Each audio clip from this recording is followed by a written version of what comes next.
संत तुकाराम महाराज गाथा अभंग क्रमांक 89. बोलायाचा त्यासी नको संबंध मानसे, जया घडली संत निंदा तुझ विसुरनी गोविंदा. जळो त्यांचे तोंड नको दृष्टीपुढे भांड, तुका म्हणे देवा तया दुरी मज ठेव. नंबर 1. बोलायाचा त्यासी नको संबंध मानसे. म्हणजेच या ओळीत संत तुकाराम महाराज सांगतात की ज्या व्यक्तीशी बोलल्याने आपल्या मनातील ईश्वर भक्ती, साधना आणि शांती नष्ट होते, अशा व्यक्तीशी संबंध ठेवू नये. त्याच्या सहवासामुळे आपली आध्यात्मिक उन्नती थांबू शकते, हे मात्र खरं. उदाहरण बघा, एखादा मित्र सतत नकारात्मक विचार करतो, आपल्याबद्दल गॉसिप करतो आणि संतांचे किंवा धर्मांचे उपहास करत असतो. अशा व्यक्तीशी सलगी ठेवल्यास आपले चित्त भरकते. त्यामुळे संत तुकाराम महाराज सांगतात, बोलायलाच नको त्याच्याशी. नंबर 2. जया घडली संत निंदा तुझ विसुरुनी गोविंदा.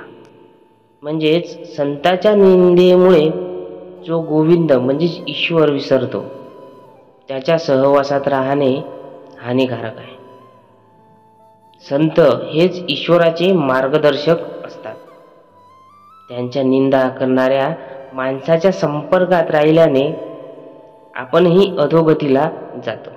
उदाहरण, एखादा व्यक्ती संत ज्ञानेश्वर महाराज, संत तुकाराम महाराज यांचे अभंग ऐकूनही त्यांचा उपहास उडवतो, म्हणजे उपहास करतो, त्यांचे खरेपण नाकारतो. अशा लोकांशी राहिल्यास आपली श्रद्धा ढळते.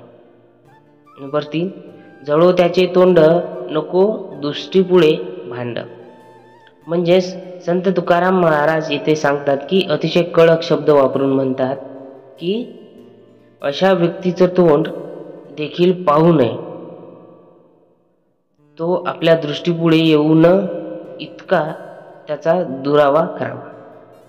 उदाहरण बघा, सतत देव, धर्म, संत यांच्यावर टीका करणाऱ्या व्यक्तीला पाहून मनात क्रोध निर्माण होतो. त्यामुळे संत तुकाराम महाराज म्हणतात की तो नजरेसमोर येऊ नये, हीच इच्छा आहे. नंबर 4. तुका म्हणे देवा तया दुरी मज ठेवा. म्हणजेच तुकाराम महाराज येथे सांगतात की भगवंताला प्रार्थना करतात की अशा व्यक्तीपासून मला दूर ठेवा, कारण मी तुझी भक्ती करावी, तुझी आठवण ठेवावी आणि संताचा सन्मान करावा, हेच माझं जीवन ध्येय आहे.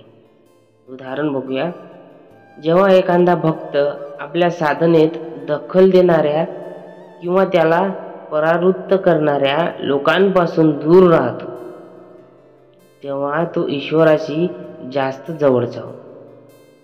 त्यासाठी तुकाराम महाराज देवाकडे प्रार्थना करतात. यावरून मुख्य संदेश असा होतो की संताची निंदा करणाऱ्यांपासून दूर राहा, ते आपल्या आध्यात्मिक वाटचालीला हानिकारक आहे. नंबर 2.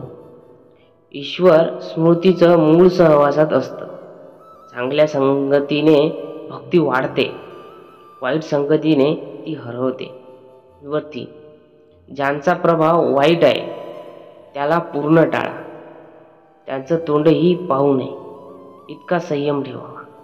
नंबर 4. ईश्वराची आठवण ठेवा आणि संतांचं स्मरण करा, हाच खरा धर्ममार्ग आहे. नंबर प्रभावी उदाहरण बघा, एका गुरुकडे 2 शिष्य होते.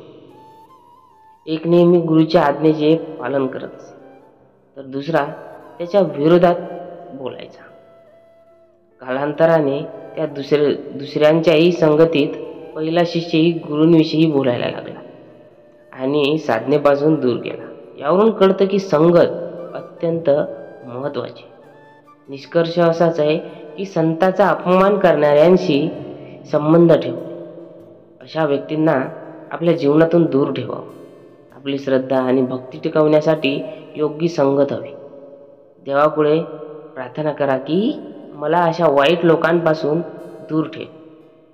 सत्संग म्हणजे सज्जनांची संगत हेच आत्मोन्नतीचे साधन आहे मित्रांनो.